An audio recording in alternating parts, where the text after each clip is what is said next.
Kay Kylie Alcantara ay binuking kung sino ang tinutukoy ni Barbie Fortesa sa kanyang mga pagpaparinig.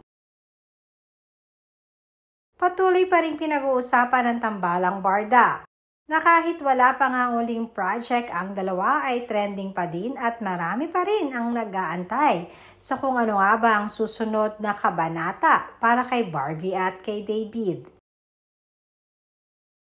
Sa kanilang mga naging update sa social media ay as usual, sobrang busy nga nitong si David.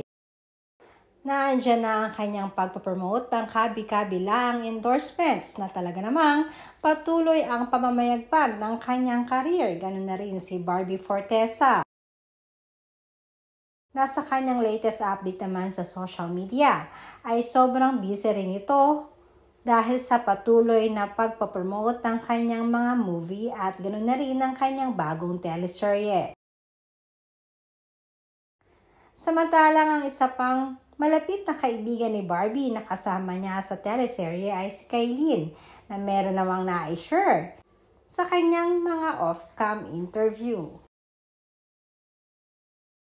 At dahil madami namang nag-aabang sa kanilang teleserye with Barbie Fortesa, ay natanong tuloy ito ng isang showbiz insider kaugnay kung ano nga ba or gaano nga ba niya kakilala si Barbie.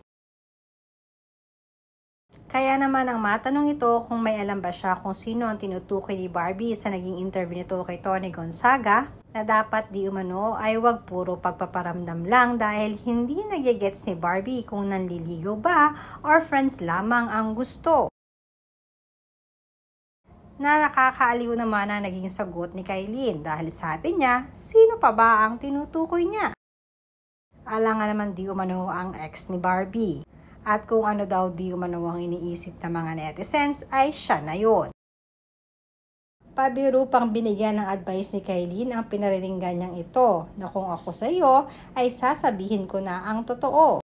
Dahil open naman di umano ang applicant para kay Barbie Fortesa.